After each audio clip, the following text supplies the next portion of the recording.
Hey there, welcome to Unscripted with me, Grace Msalami. As you can tell, my energy is just all bubbles and flowers and happiness because today's show is our Father's Day special. So many times we don't celebrate the great men out there, and I think it's necessary for us to do that. So I have a guest who we've probably all watched growing up. I admire him as a family man, as a media mogul, and I'd love for him to introduce himself. It's only fitting if he does, because I'll learn a thing or two, and even you at home. Mr. Jimmy. You know you cannot learn a thing or two. You really are, smack into it. You're just amazing. Thank you. It's so good to see you. It's good to see you. So good to be here. This is the one and only Jimmy Gathu, guys. I can't remember when, It's been a minute. It's been a minute. I don't know if people know this, but your parents inspired us, people like me, to be where I am. Oh, you know that? I hear that so much. Yeah. For me, it just feels like the shoes I have to fill. There was your mom couldn't allow us to go outside the perimeters of average, of greatness. So she was like, "You can't be average. You have no excuse." Your mom, my mother, would watch us and say, "What was that you said on television?" I'm like, I didn't even know that. Yeah. Well, you look at that. Things you don't know. So, guys, you see the pressure I get at home. Thank you so much for agreeing to come on the show. Most welcome. And like I said, most welcome. So many of us, but we watched you growing up, and you've inspired many of us to do what we're doing now. Thank God for that. How do you feel knowing so many of us have watched you and you've mentored us? At some point, we're so driven by being or creating an industry or changing an industry, whether it was in the music industry or television, because we were tired of the norm. Okay? So, like I started off as a musician, so I wanted to change how people perceive Kenyan musicians or change even the music genre at that time. Yeah. So that drove us to an extent where, we almost lost our jobs, some of us. Because you're pushing the envelope. Come on, we have Let's do more. You have to do more. Yeah. I remember a conversation I had with my boss, and I said, you know what, we have to change the industry. And it's like, if you go to a disco then, now they're called clubs. I know, when did you last hear that? That's when you know how old Jimmy is. What kind of music do you listen to? What do you? And I said, I know, yes, but you have to give Kenyan music a chance. Cut a long story short, if you go to the clubs now, that's all they play. So, some of those things. And on television as well, in terms of just telling our own story. So hence Club Kiboko, the music shows that were geared towards promoting Kenyan music. Kenyan content. The show called What It Takes, which is about promoting people who were not the newsmakers then, but they were bubbling under. Yes. Bringing them out in full. Yeah. And people like Kina, who was born from that. Many, Necessary Noise, Nameless. There you go. So I thank God. This guy, you stand on the shoulders of giants like Amen. yourself. Was media always a call for you then? So here's the thing. I'm actually a trained interior designer and fine artist. I didn't study journalism, no. Really? Yeah. But you're still a creative, I guess, if you think of it that way. Yeah. But so when I was the opportunity to do a public awareness campaign for Matatus then in 1990 came up, that opened doors to television. And when I got into it, I just couldn't look back. So I did use a bit of my interior design in terms of creating the concept of the program. Yeah. But then after that, haven't touched it since. You haven't touched it since? At all. Don't miss it? You don't have the bug? No. The one thing you appreciated it? Yes. The one thing I miss is fine art. So you draw? Yeah, it used to calm me down. It actually calms you down. So I would spend days just painting just to calm. We should have done that today. Yeah? That I miss. Yes, I wish we had, yes. That I miss. I can do a good... You can still do some good artwork. Yeah, that I miss thoroughly. But interior design, television just... And at that point in time in 1990, I was what you may call, I guess, the new kid in the block. And I was the only one. There wasn't social media or anything. Yep. So I was this new kid, and I was like that for 10 years. There wasn't anyone else who came up. So you can imagine the pressure. I can imagine. The pressures then weren't as bad as they are now, and I'm glad. Social media makes it worse, hasn't Although it? I do remember when I got married, there was that pressure in terms of, do I want to be... Because then things were changing, social media came up, and new players in the market came up. I had just gotten married. I had kids. Yeah. So I had to make a decision. Do I want to be out there? Am I focusing on my family? Or am I going to be out there balling? That's the question. So I chose. I said, I'm going to be a father. I'm going to be a good husband, good father to my kids. Yeah. And my media career will be what will put bacon on the table, not my life. When I look at my kids now, it's worth it. Absolutely. Your kids are now how old? 26, eldest, 18, and one going to 14 now. Can you imagine? Can you imagine? You have a child who's 20, I think 20? 26. And I have a 6-year-old and a 1-year-old grandson. 6-year-old grandchildren, 6 and 1. As in? As in, I have two small kids who run up to me and say, Wuka. Wuka! How is that feeling? Oh, ah! And he's a typical Wuka for I know, Instagram. I see. Picture, oh, look at my grandson, he's walking. You know, I'm obsessed with my kids. I can tell. I'm obsessed with my kids. So even when I've, my ups and downs in life, and I've had many of those, I'll do whatever it takes to make sure I'm in connection. I'm connecting with them. They write books people write books about parenting. They do. We all read them when we're pregnant. What to expect when you're expecting. We go in baby center, but when baby comes, all that out the window. It's not. No, it's not it. No. I actually thought at some point that there were some books about teenagers and how to raise teenagers, what, and I read all those. Okay. At some point I thought, I need to be, what I read and what I went through, no, yeah. Then there were books about grandfathers. Nah. Parenting is learning on the job. Yes. It's how connected are you with your kids, that they accept you when you make mistakes, when you make big mistakes, when you are unable to be the provider who they believed you were, and they accept it. That's powerful. And they still say, Dad, you know what? Come on, get up. I won't lie to you. At some point in my life, I didn't want to engage. With the children? No, with the world. And they will come, sit on the bed and say, Dad, get up, get up.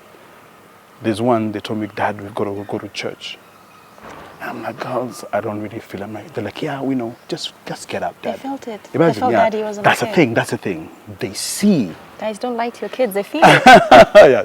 That's powerful. Don't lie to them. They feel it. They feel it. Like, Dad, get up, let's go to church. I'm like, girls, I really don't want to today. I want to rest. Yeah, it's okay. You'll rest when you come back. Let's go. And I got up. And slowly. And I showered and I looked at them and they're like, can you imagine my 18-year-old drive? So she's like, Dad, it's okay, I'll drive. Hey. Sit there. I can't wait to get there. I went to church and then I looked at my kids. I'm like, what? They're taking care and of she you. didn't, so the 14-year-old had to go for classes. The 18 didn't leave my side. And at some point because I was going through something, and at some point when there was an altar call, I didn't go to the front, but I just covered my face, and she knew, and she it's what, It's powerful. So you're like, so they make you stronger and make you better. Absolutely. Before we go for a break, I'd like to talk about, you see what you just talked about? Yeah. The father-daughter relationship. Yeah. Hey.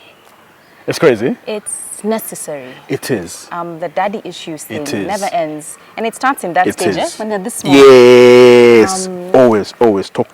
And the things that, being a man is not easy, I'd imagine. No, like it's the not. pressures out there and at home. More. Yes. And more what so, you mentioned, especially if you're in the media. Yes. If you're a public figure of sorts, yeah. But I'd like you to speak to fathers who feel, hey, where I've reached, imagine me, I failed.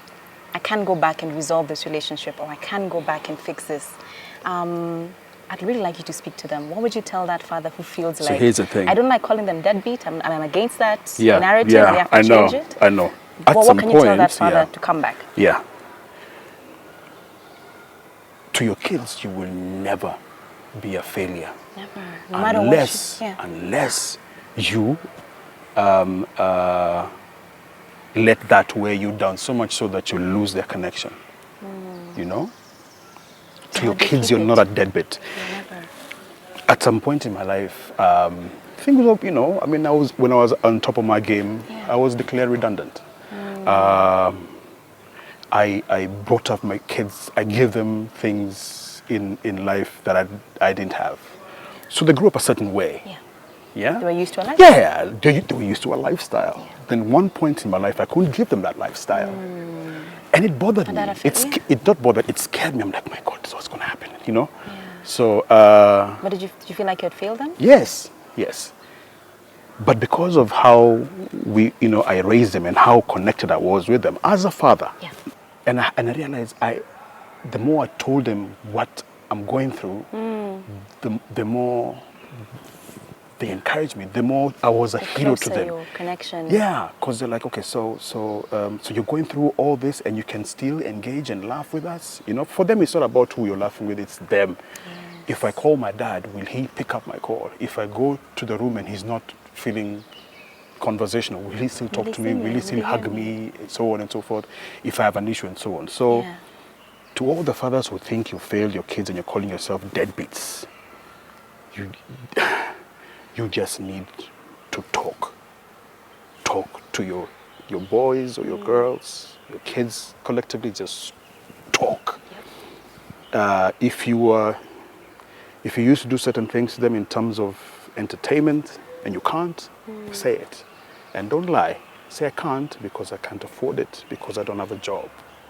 Be honest, because it doesn't change anything. So long as from when they were kids, you were always there. When they went to sleep, they slept.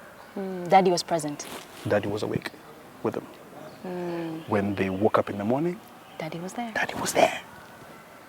That's the thing. So that even at times when life's challenges get to you and you come home late, they won't say, Kwani, where is dad? Kwani dad doesn't love us anymore. They know. They already trust Daddy will always be there. He'll always come back. Yes, dad is going through something. But dad is here. Yeah. You know? So dad has always been there, so let's be there for dad. That's what my kids do for me. All those books they write about parenthood, teaching. Learn on the job, be Learn present. on the job. Be present. But be present. Be present emotionally. Ata simu. Piga. Shika, piga. Usiambote, you have to go and talk now. Just go. On that note, we'll be right back. Let's go have a few drinks and stay tuned. Coffee, yeah. Some juice, Indio.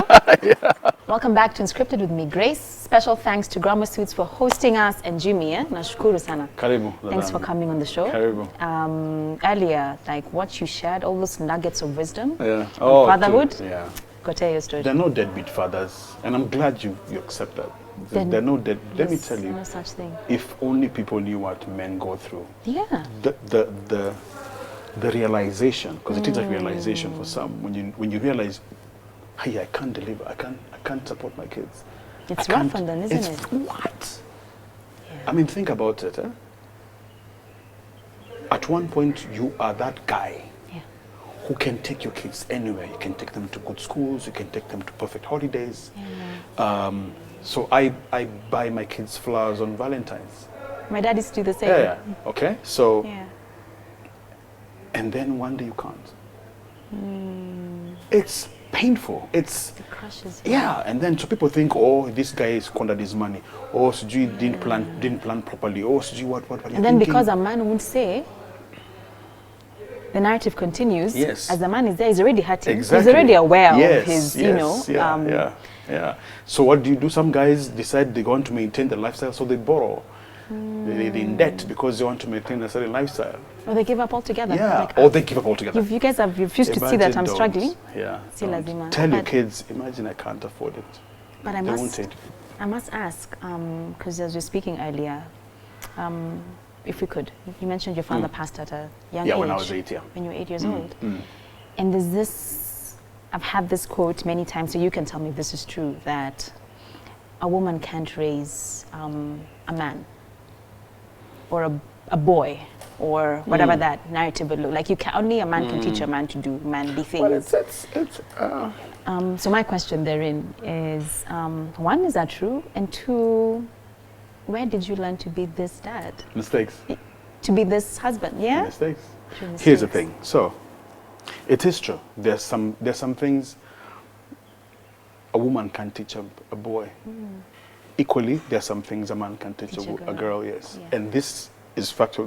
There's some things, so my kids and I are very close. Okay.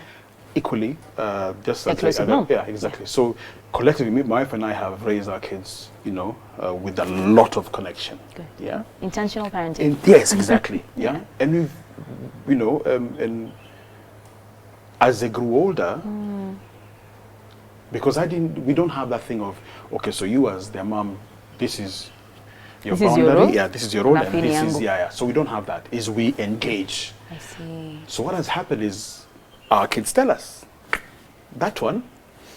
You're your mom. What's a tulize mother?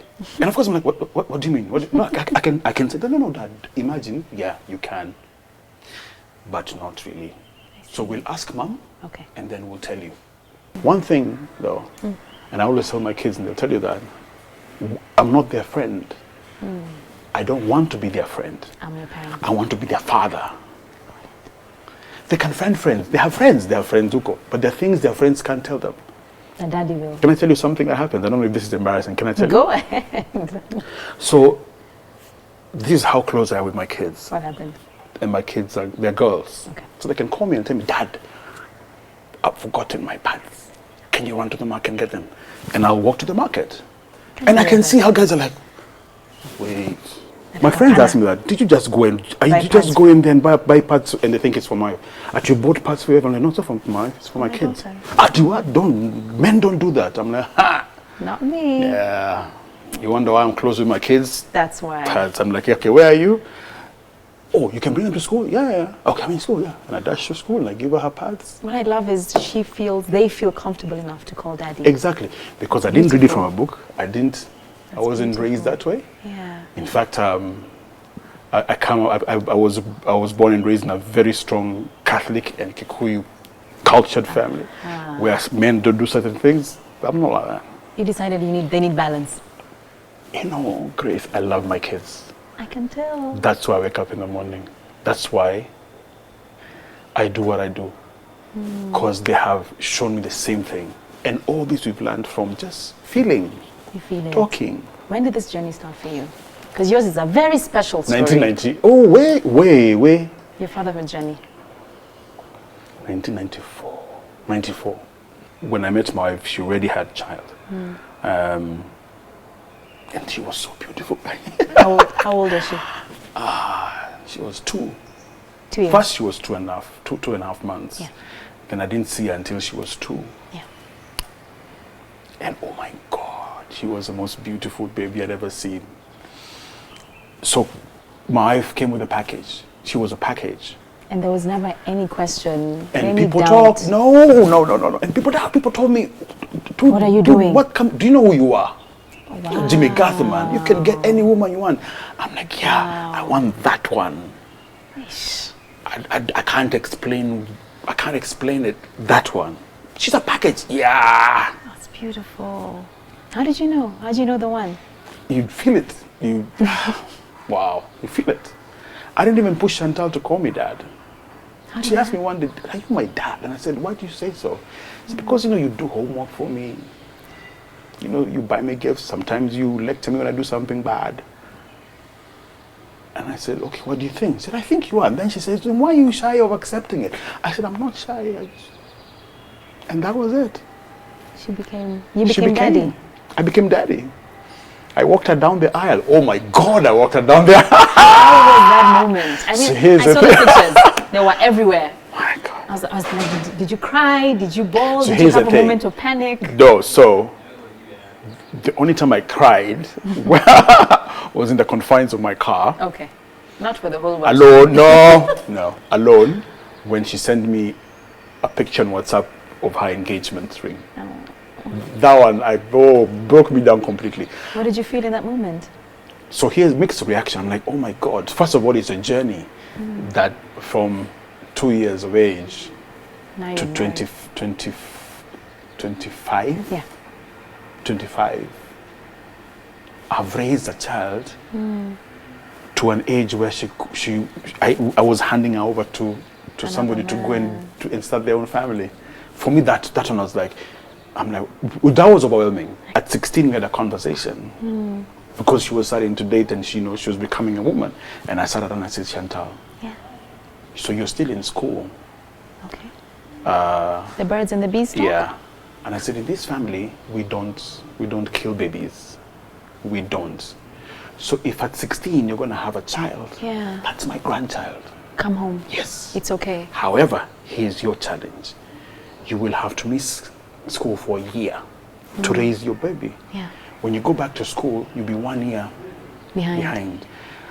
Don't be cheated. Your friends will laugh at you because, you'll be sitting in class. You must feed your baby. There are all these challenges that are new. It will be hard. It will be hard. Okay? I love you gave it that reality check. That will be my grandchild, not my child. So you have to raise her. Wow. I will not chase you away from my house. I will not. That's my grandchild. That's my baby.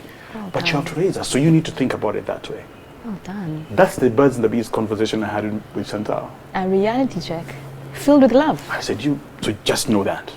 How's your relationship with your son-in-law? How was that? So interesting. Are you the overprotective father? Is that you? No. No? No. So here's the thing, because I want her to experience her own marriage life. Yes, her own journey. Okay. No one marriage is the same. That's true. Not mine, not her grandparents. Yeah. You know what I'm saying? So I want her to create her own journey, to create her own footsteps. I'm here if she needs any help, and I told her that. So what you're saying is you give them space. Yeah. Do you. I mean, we don't have to go on holiday together because now you're part of the family. No, you guys want to do your thing, do your thing. Okay. One thing I'll tell men. Yes. When they get a son-in-law. Yes. That thing of taking your son-in-law out for a drink. Bad idea. No. Yeah. Tell us why.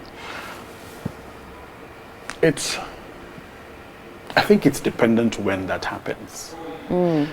Not on the onset? No, because then they feel that they're on the same level as you. I think. That's my boy. No, I'm not your boy. I'm your father-in-law. You see, so here's the thing. I know the challenge is I don't look 50. I'm going to be 50 next year. I don't look it. Yeah. Exactly. So and no, I don't pretend that I'm my age. Okay, I am my age, and that's how I am. And the danger then of having to engage like that early with your son-in-law. You take it for granted? Yes. They won't understand it. Yeah. They need to get to a place where they know, whoa. This is my father-in-law. Yeah.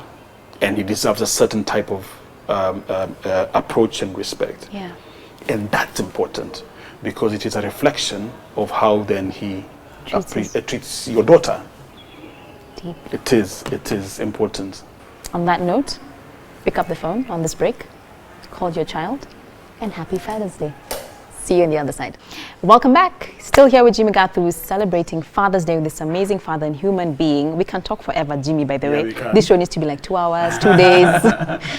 Just before the break, you were telling me because I was going to ask you, and it's in everything, whether it's in marriage, whether it's in media career, you've sort of figured out, if I could use this big word, mastered, longevity.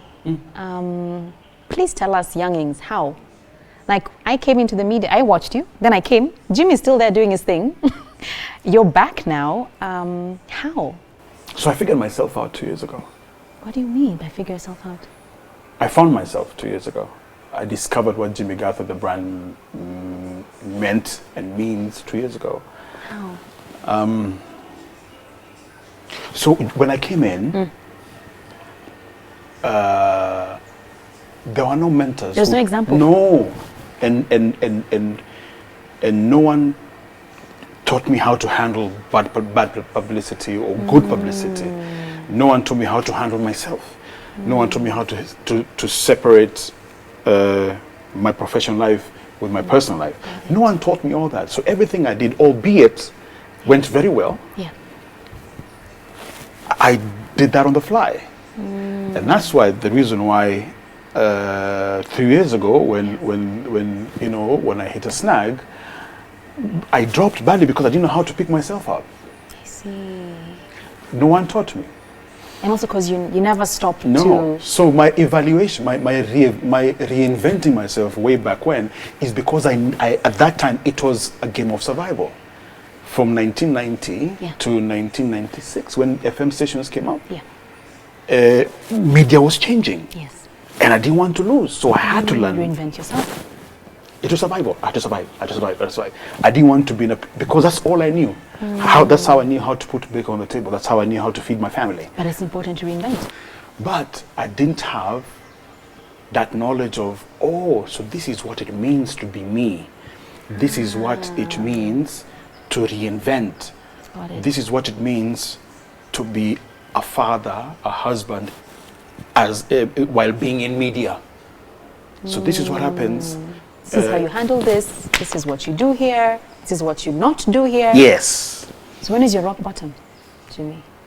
Oh man, it was wow, between 2016 and 2017. It was bad. I lost myself. I lost faith in myself. I was broken. And all this was triggered. Yeah. Restructure happened where you were working. Yeah. So at the height of my game, Yeah. at the point where I was told go home, my show was the biggest radio show in the country, or one of. And even at that, Yeah. I was told, Go home. no, go home. Yeah. So what does that do in to itself, your psyche? Yeah. what? I have never been without a job for 30 years. Never not had. I've always been poached. I've always been on a high trajectory. It's never being fired. No. It's actually being, And where they are told, you now? dude, and the first envelope that came out was mine. Dude, here, bounce. So that was hard. Can Then when it hit me, oh my God, I don't have an income anymore. Oh, I can't roll like this. I can't take my kids out for a movie. I can't pay. Forget even the good thing. I can't pay school fees. I can't pay. I can't do this. I can't. What did you do? Oh, if it wasn't for my family. Yeah. So Kathy, my wife, has a way of getting you to pick yourself up.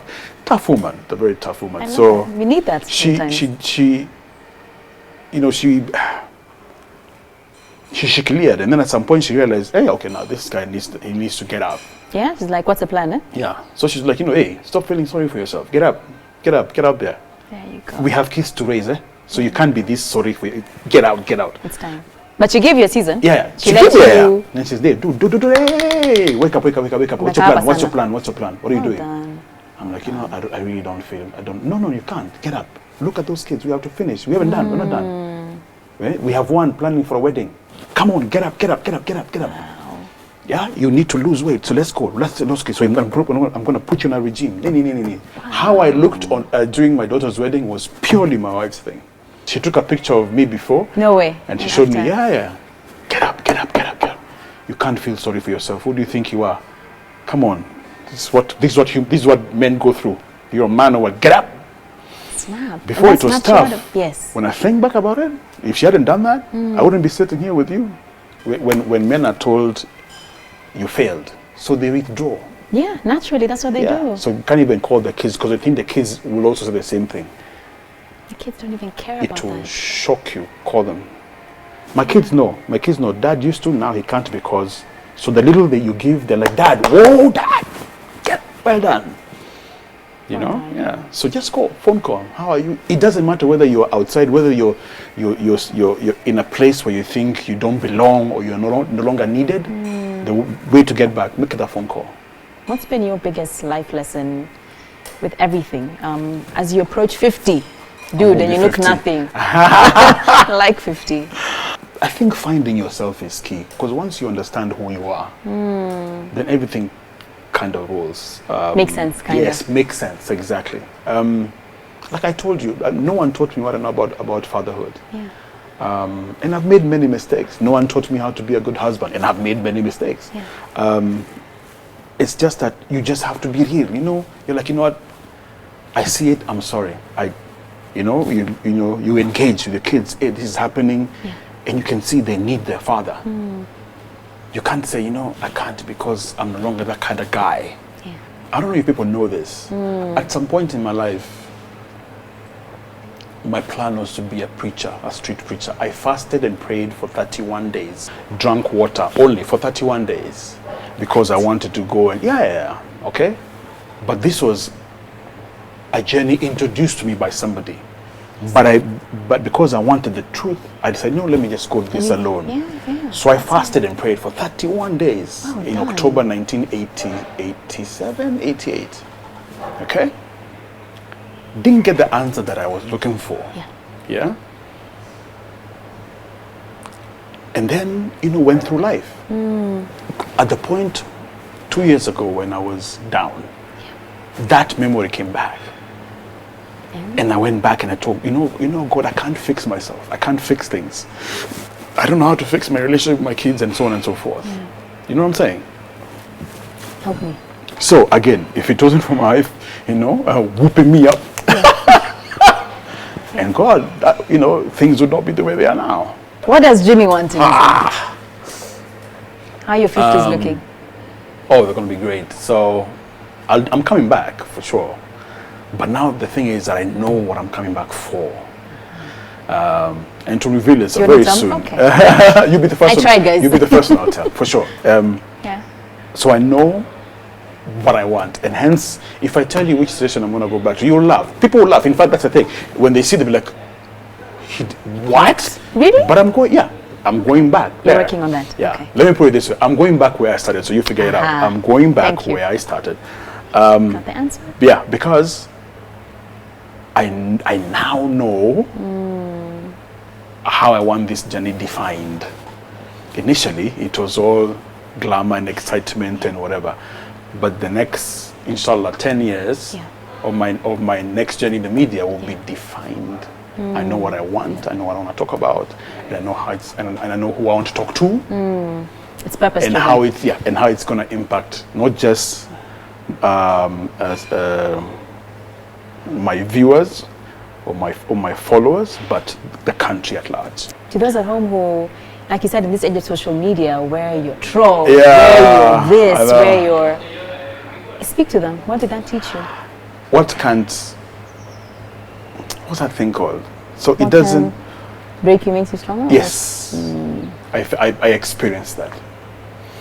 I needed to go through that. I needed to know who my networks are, who my friends are, who I can confide in. God was getting rid of the chaff. I need to confirm the fact that no one else will run away from you. No one will run away. Your family will not. And it depends on how engaged you are with your family before. Of course. Because my kids, my family didn't run away from me. My friends, I have the few friends who are trusted now. And people now you have quality. Kumbe, you are my boy. I didn't know. Those have stuck with me.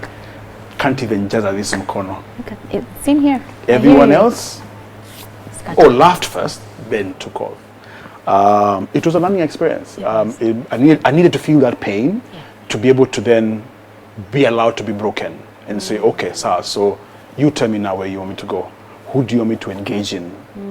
Who do you want me to trust? And so on. I needed to go through that.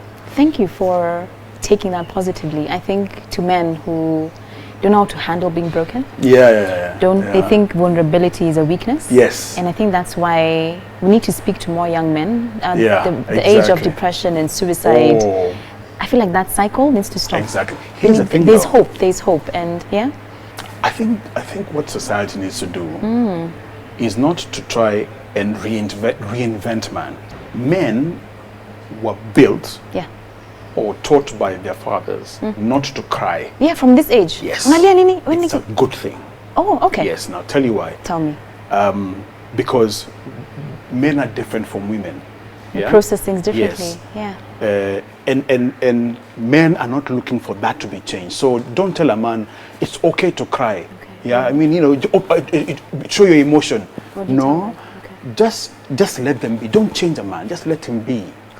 What I think what will make men be better is to tell them that these things you're going through are okay. It's okay to not show your emotion. Like I told you, the only person I cry to, I openly cry to is my wife because I trust her, because I know she won't judge me. Anyone else I won't.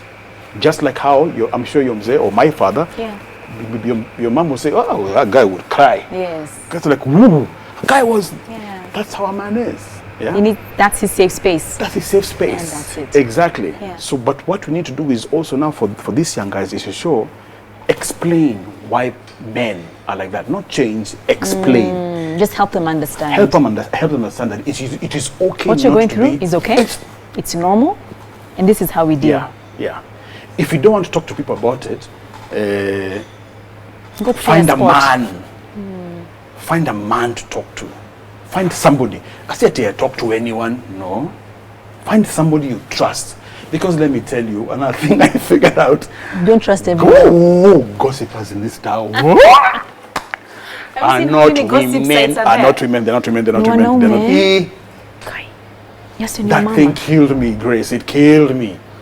People who talk about you, It's men. people who you thought are your friends who talk about you, are men. But when did that happen? I don't know. We're frustrated.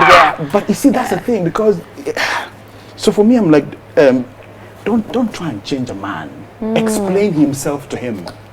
Guys, love your family. Be present. Love, and don't pretend. Don't pretend. It doesn't matter where you are in life. It doesn't matter what you're going through. It doesn't matter. It doesn't matter. Everyone goes through that. Everyone goes through highs and lows. Your kids need to see how you handle your bad times. Because they will go through it. Yes. You must teach them how to go through it. Thank you for that.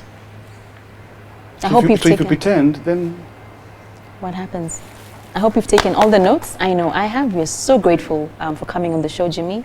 If you want to reach out to him, please, our handles are right below. We can link you with this great man if you want any more nuggets. But for now, I want you to have a good night. God bless you. Happy Father's Day to all the dads, and we'll see you next week. And thanks to Grammar Suits.